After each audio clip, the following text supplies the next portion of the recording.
Go ahead. Thank you, Matt.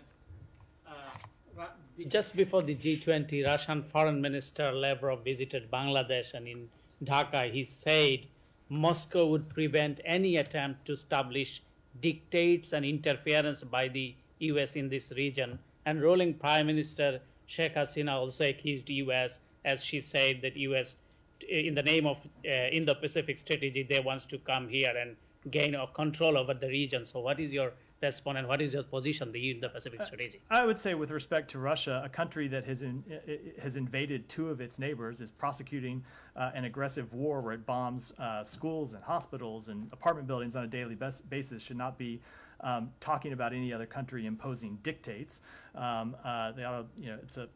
It's not the most self-aware comment that Sergei Lavrov has ever made. But I would say that with respect to United States policy, the United States and Bangladesh share a vision to ensure the Indo-Pacific region is free and open, connected, prosperous, secure, and resilient.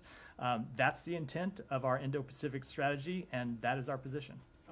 Can you please confirm in the G20 summit any sideline meeting between the Bangladesh Prime Minister and the President Biden, as Foreign Minister told the reporters that Biden and Prime Minister Hasina had a good conversation, though we did not see any readout or anything from the White House or from the State Department? I believe the White House did make public the meetings that the President had with other leaders. If I may, for press freedom, very quick. Bangladesh government control court sentenced 7 years, two senior journalists, a 90-year-old who used to work for the BBC, Shafiq Rahman and Mahmoud Rahman, including 3 American citizens, and one journalist who is exiled in New York. Government ordered seized his property.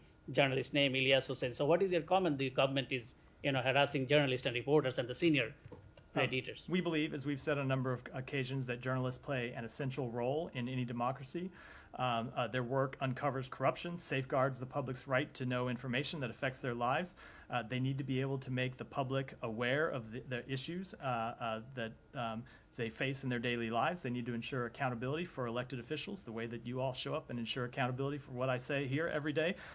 They must be able to do their jobs without fear of harassment, violence, or intimidation. And we are concerned with the government of Bangladesh's systematic and pervasive oppression of journalists and media personalities who attempt to hold the government accountable. Go ahead. Thank you.